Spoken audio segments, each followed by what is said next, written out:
अगला प्रश्न लेते हैं। एग्जैक्टली लोन सेंट्रिक नहीं है, लेकिन उनका यह है कि वो लोन ऑफ जो था वो पूरा उसको सेटल कर चुके हैं। लेकिन अब इनकी जो इनफैक्ट प्रॉपर्टी है, इन्होंने मेंशन किया है, सुजीत कुमार ने कोलकाता से, इन्होंने इसको 2011 अक्टूबर में जमीन ली, लैंड ली और उसके ऊपर कंस्ट्रक्ट किया 4 स्टोरी बिल्डिंग। अब उसमें से ये जो 2 उसमें फ्लोर्स हैं वो सेल करना चाहते हैं। अब ये टैक्स को लेकर एग्जैक्टली जानना चाह रहे हैं कैसे वर्क करेगा। आपने अभी जिस तरह से इसमें जो इन्वेस्टमेंट की और अब आप एग्जिट करना चाह रहे हैं, तो सुजीत कुमार साहब, आप को अभी 3 साल तो नहीं हुए हैं, आप एग्जैक्टली क्या जानना चाहते हैं, आप प्लीज बताएंगे। आपसे रिक्वेस्ट, टेलीविजन सेट की वॉल्यूम जो है उसको आप म्यूट कर दें और हमसे डायरेक्टली फोन लाइन पर बातचीत कीजिए। आप बताइए क्या आप इसमें जानना चाहते हैं। बलवंत साहब, आपसे हम चेक करते हैं, समहाउ इनका भी टेलीविजन जो है उससे ऑडियो में प्रॉब्लम हो रही है। इस केस में क्या ये शॉर्ट टर्म कैपिटल गेन्स जो सीजी जो कैटेगरी है उसके अंडर फॉल करता है, क्योंकि इनको जो है 36 मंथ्स की अगर हम बात करें उससे पहले ही एग्जिट करना जा रहे हैं, तो ये कैसे वर्क करेगा, इनको ये टैक्स की जो इन पर लायबिलिटी रहेगी, ये कैसे इसको आप समझाएंगे। ये बहुत इंटरेस्टिंग क्वेश्चन है सौरभ जी।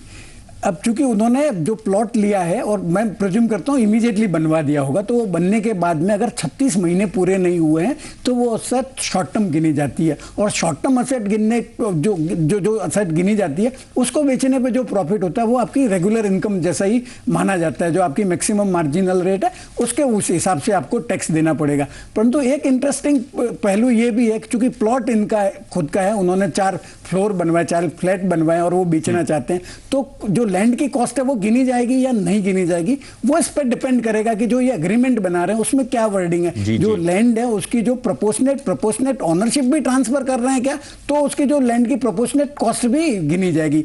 और एक बात और दिलचस्प ध्यान देने लायक है कि हो सकता है इनकम टैक्स डिपार्टमेंट उनकी जो ये एक्टिविटी है जो उन्होंने बनाया 4 फ्लैट और 2 बेच रहे हैं, उसको बिजनेस इनकम भी ट्रीट करें।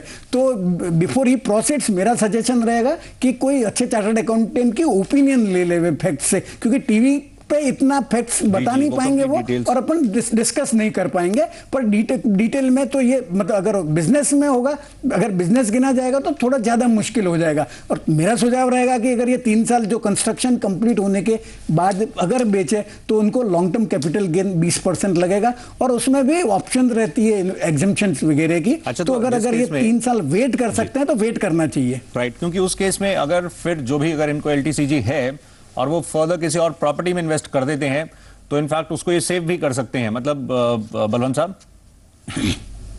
देखिए उसमें 2 एग्जम्पशंस है, एक 54 है, एक 54 EC है। 54 में तो आपको जो कैपिटल गेन है वो दूसरी प्रॉपर्टी में इन्वेस्ट करना पड़ेगा, और चूंकि उन्होंने प्रॉपर्टी खरीदी बनवाई है तो मेरे को लगता नहीं वो इसमें इन्वेस्ट कर पाएंगे। तो 54 EC में जो रूरल इलेक्ट्रिक कॉर्पोरेशन के और NHAI के बॉन्ड खरीद सकते हैं, 50 जो उनको कैपिटल गेन ही इन्वेस्ट करना है। पर एक बात ध्यान रखने जैसी है, 1 साल में सिर्फ 50 लाख तक के बॉन्ड में ही इन्वेस्ट कर सकते हैं, उससे ज्यादा 1 साल में आप कर नहीं सकते। परंतु अगर ये पीरियड 2 साल में जाता है तो आप 2 साल में 50-50 लाख का इन्वेस्टमेंट कर सकते हैं। ये पीरियड 6 महीने का, जब भी आपने बेचा है उसके 6 महीने के भीतर आपको ये इन्वेस्ट करना पड़ता है। राइट। तो सुजीत कुमार साहब, ऑल द बेस्ट। आपसे बात नहीं हो पाई डिटेल में क्योंकि लाइन में कुछ प्रॉब्लम थी, लेकिन समहाउ जो आपका प्रश्न था उसको एड्रेस करने की कोशिश इस प्रकार से की गई है। कुछ इंपॉर्टेंट फैक्टर्स स्क्रीन पर रन हो रहे हैं, कुछ पॉइंटर्स जिन पर आप नजर रख सकते हैं। अगला सवाल हम लेंगे।